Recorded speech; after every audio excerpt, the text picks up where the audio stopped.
उस समय के टेलीफोन टैपिंग के प्रकरण चीफ मिनिस्टर के ओएसडी ने जिस तरह से उन सब का खुलासा किया है,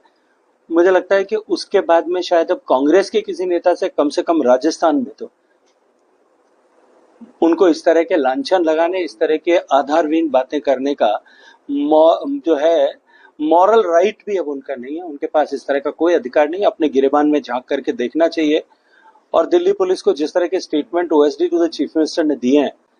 उनकी सरकार को लेकर के, मुख्यमंत्री के व्यवहार आचरण को लेकर के, उनके टेलीफोन टैपिंग में संलिप्तता को लेकर के, मुझे लगता है पहले उस पर विचार करके फिर टिप्पणी करना चाहिए। लेकिन पूर्व मुख्यमंत्री अशोक गहलोत ये कह रहे हैं कि सरकार में किसी की नहीं चल रही है, मंत्री की नहीं चल रही है, खासकर आरएस एग्जाम को लेकर उन्होंने हमला बोला है।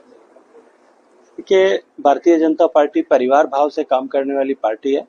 यहाँ हम सामूहिक निर्णय पद्धति के साथ में निर्णय करने वाले लोग हैं। जब गहलोत साहब की सरकार थी तब गहलोत साहब के मंत्री, गहलोत साहब के विधायक, गहलोत साहब के उप मुख्यमंत्री वो किस तरह की टिप्पणियां करते थे, पहले एक बार वो उनके बारे में विचार करें, उसके बाद उनको टिप्पणी करना चाहिए। भारत के प्रधानमंत्री को यदि किसी दूसरे देश में उस देश का सर्वोच्च सम्मान दिया जाता है, वो केवल देश के प्रधानमंत्री या किसी व्यक्ति का सम्मान नहीं होता, अपितु देश के 140 करोड़ लोगों का सम्मान है, उनकी क्षमता का सम्मान है,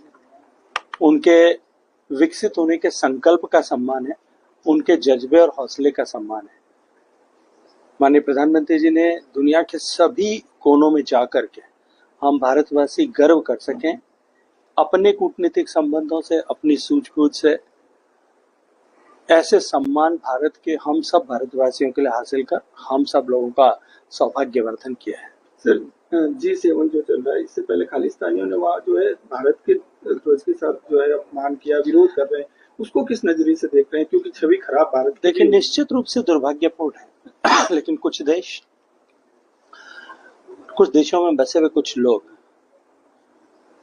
वो इस तरह की गतिविधियों को अंजाम देते रहते।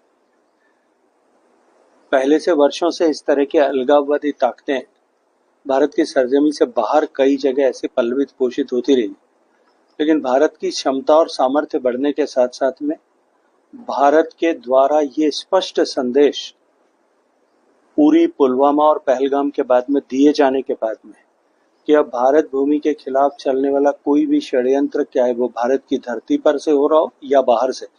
अब देश उसे बर्दाश्त नहीं करेगा। ये होने के बाद में अब निश्चित रूप से ऐसे लोगों के हौसले धीरे धीरे पस्त होने शुरू हुए। हमारा सामर्थ्य जिस तरह से बढ़ेगा, जिस शक्ति के साथ में बढ़ेगा, जिस गति के साथ में बढ़ेगा, ये सब लोग जो हैं वो नगण्य भी हो जाएंगे और अप्रासंगिक भी हो जाएंगे।